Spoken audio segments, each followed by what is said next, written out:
Di tengah derasnya arus informasi digital, jurnalis warga memainkan peran krusial dalam penyampaian berita kepada masyarakat. Namun, peran penting ini juga diiringi tantangan dan risiko, terutama ancaman siber yang semakin meningkat. Untuk mengantisipasi hal tersebut, sebuah pelatihan gabungan jurnalistik dan keamanan digital digelar di Aula Objek Wisata Kalipaingan Jeep Adventure pada 11 hingga 12 Mei tahun 2025. Sebanyak 30 peserta, para penggiat media sosial dan jurnalis warga, mengikuti pelatihan intensif selama 2 hari ini. Didik Harahap dari Warta Desa dan Aris dari Combined Resource Institution yang turut hadir sebagai narasumber menekankan pentingnya 2 hal utama, kemampuan menulis berita yang akurat dan bertanggung jawab, serta kemampuan untuk melindungi diri dari ancaman siber. Mereka menjelaskan betapa krusialnya literasi digital bagi jurnalis warga yang seringkali memiliki keterbatasan sumber daya dibandingkan dengan media profesional. Aris, yang bertindak sebagai fasilitator keamanan digital, mengingatkan akan pentingnya etika jurnalistik dan kewaspadaan dalam membagikan data pribadi di media sosial. Sementara Didik Harahap menekankan pentingnya penguasaan teknik penulisan berita yang baik dan benar sesuai kaidah 5 Watt tambah 1 H. Pelatihan ini diharapkan dapat meningkatkan kualitas pemberitaan dan sekaligus melindungi para jurnalis warga dari potensi ancaman digital. Oke, nama saya Didi Harahap selaku pimpinan umum di media online Warta Desa.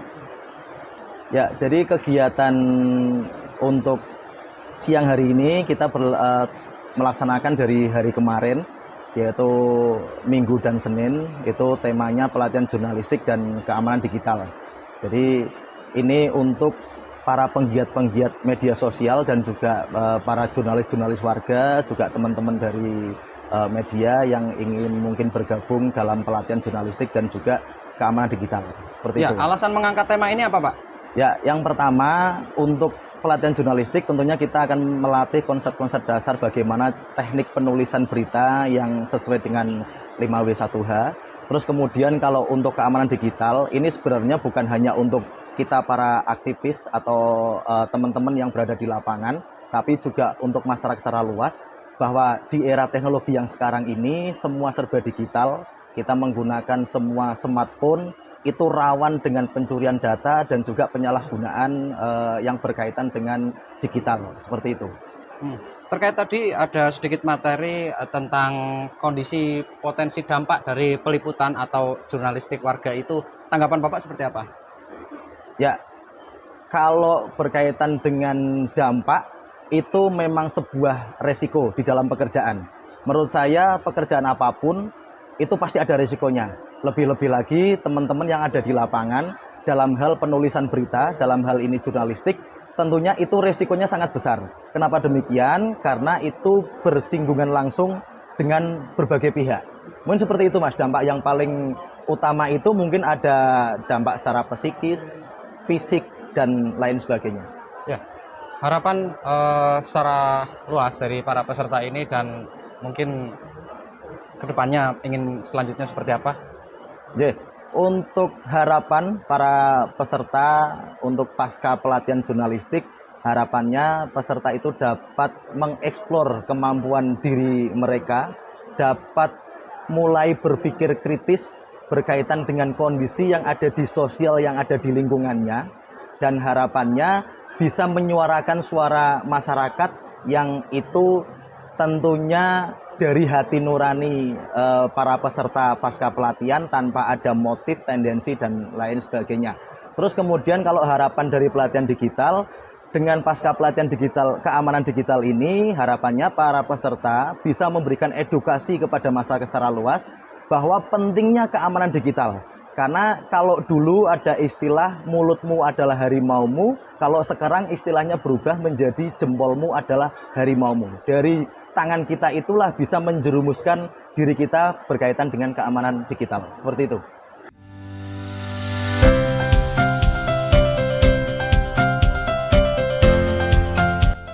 Deruci untuk pertanian yang lebih baik. Oke, saya Aris dari Combined Resource Institution. LSM basisnya di Jogja. Di sini saya sebagai fasilitator keamanan digital.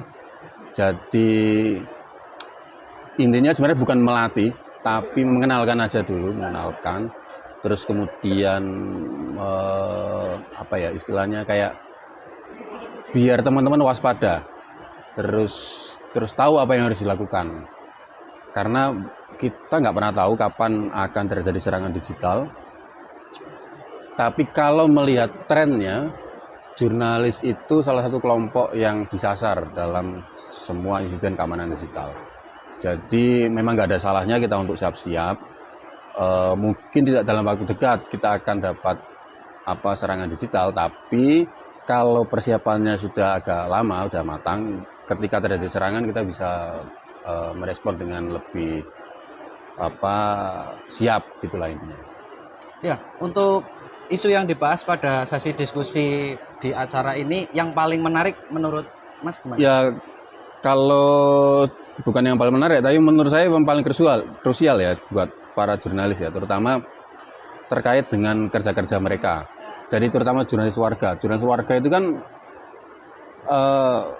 beda dengan jurnalis yang profesional, yang punya perusahaan, gitu, yang kerja di perusahaan jurnalistik besar gitu. Kalau jurnalis profesional mereka sumber dayanya sangat mumpuni gitu. Kalau ada apa-apa kantornya pasti akan backup. Gitu. Tapi kalau jurnalis warga nggak bisa seperti itu. Wong kita nulis, kita bikin website aja inisiatif kita kan, urunan gitu. Nah kalau terjadi apa-apa yang bisa kita andalkan itu ya cuma kita sendiri, terus teman-teman di sekitar kita. Nah itu yang jadi penekanan penting di sini gitu. Jadi sebisa mungkin semua orang yang terlibat di sini itu punya kemampuan dasar soal keamanan digital. Paling nggak tahu dulu gitu lah. Kalau untuk ahlinya ya nanti bisa dipelajari lebih lanjut. Untuk masyarakat luas Pak, saran dalam bersosial media mungkin ada Pak? Nah kalau itu ini aja sih. Yang penting dasarnya kan kita warga negara itu dilindungi ekspresinya. Konstitusi seperti itu, Undang-Undang Dasar di pembukaan seperti itu bunyinya. Jadi semua warga itu punya hak untuk bebas berpendapat, berkumpul dan seterusnya. Itu aja prinsipnya. Kalau kita melihat sesuatu yang tidak sesuai gitu dengan aturan atau dengan hati nurani kita, udah disuarakan aja. Yang penting itu fakta, itu nggak ditambah-tambah, nggak dikurang-kurangi, itu apa adanya, diekspresikan aja. Gitu. Tapi akan lebih baik gitu ketika disertai juga dengan penerapan etika-etika jurnalistik. Itu akan lebih komprehensif ketika disampaikan ke publik, terus lebih akuntabel juga. Oh ini siapa yang nulis seperti itu. Dan berperilaku aman. Jangan sembarangan mengumbar data pribadi di media sosial karena itu akan jadi pintu bahaya buat kita. Batasi aja, seperlunya aja media sosial. Nggak usah terlalu tergantung, ya memang berguna gitu, tapi selain berguna, diingat juga ada resiko-resiko yang mengintai kita di media sosial. Dari Pekalongan, Handunowari mengabarkan.